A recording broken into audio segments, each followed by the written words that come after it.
Hello. So workout 2. Again, it's the same it's the same warm up as last week. So you'll be doing your crawling, your mountain climbers, shoulder taps, and your inchworms. So this workout, set a timer for 20 minutes. You're basically going to go through these circuits of movements continuously for 20 minutes non-stop. So the rest is down to you. It's a paced workout, so a sustainable pace. I mean, I should be able to say carry on for an hour and you'll be able to maintain it. So it's not about going crazy. It's not about going slow. You're probably working around sort of 80% of your heart rate, but you should be able to continuously maintain your pace. So it's basically 15 repetitions of everything. So that's really easy to remember. There's quite a lot of movements. So scribble it down when you work it, or obviously you've got True Coach up. So you're going to start off with 15 goblet squats.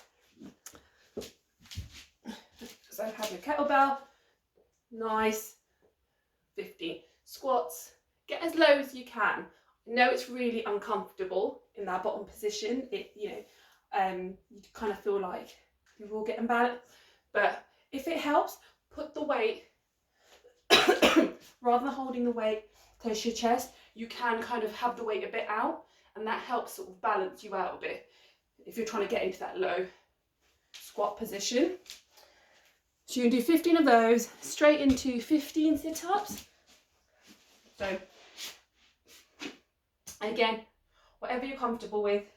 You can have your feet together, as I do, palms of your feet together, lie down, tap behind, tap in front of your feet. 15 of those. If you struggle with those, then you can take it down to crunches. So hands on your thighs, right up, nice little squeeze at the top, keeping that core nice and tight. So that comes from the core, it doesn't come from your neck, okay? You're then going to do 15 deadlifts with a kettlebell. So feet are slightly outside hip width apart. You can take that kettlebell, push your bum back, go low as you can, and back up.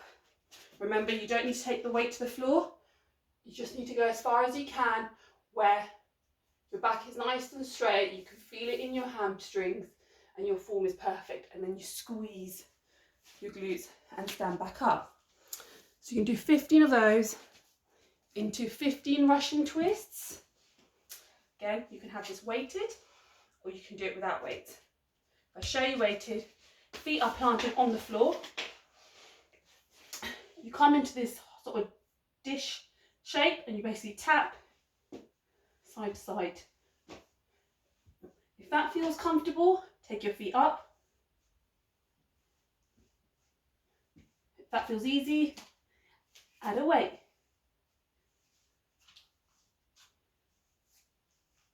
Okay? So challenge yourself on that. It's only 15 repetitions. And then you're going to move on to kettlebell swings. So you're going to do 15 kettlebell swings. Remember, start with the bell, a couple of feet in front of you and yourself. You've got this triangle shape. Push your bum back like you would for a deadlift. Get the kettlebell, scoop, and then swing.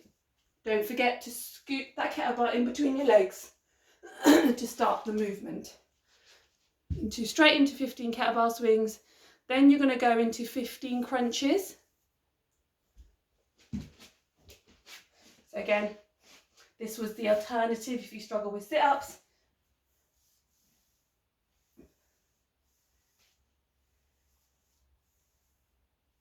So keep your neck nice and soft. And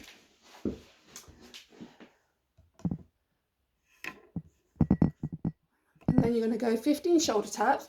So once you've done your crunches, roll over. You're going to go into a plank position. Tap those shoulders. Nice and slow and controlled. Try to reduce that wiggle in your body. So squeeze your core, squeeze your glutes, and really focus on controlling that movement. It's not about getting through it quickly. It's obviously about maintaining good form. And then you're going to go back into your sit-ups. You've got 15 more sit-ups. So sit-ups or crunches, you can choose. And then the last one, until you go back to the start, is push-ups. So with push-ups, you can scale them. You can obviously elevate them. So edge of a sofa. So always stay in this nice long plank position. What I don't want to see is this, because that won't, you're not putting enough pressure on your arms or your chest to really help build that strength to get the push-up. So go into a nice long plank, squeeze those elbows in, and come down and back up.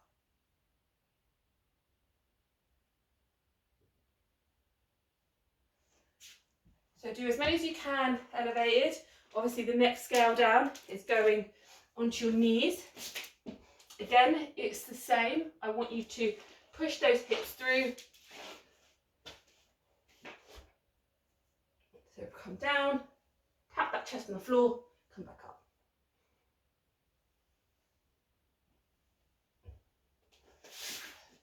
And then the last one would be obviously a full push-up. If you've got a few, then I'm happy for you to sort of do your 3 full push-ups, your 5 full push-ups into sort of, 10 on your knees, all elevated. It doesn't do any harm, and it would be really good to push yourself if you've got a couple. Remember, it's all about the consistency. So that's all the movements. There's quite a few. You're going to basically work through this for 20 minutes. Yeah, enjoy.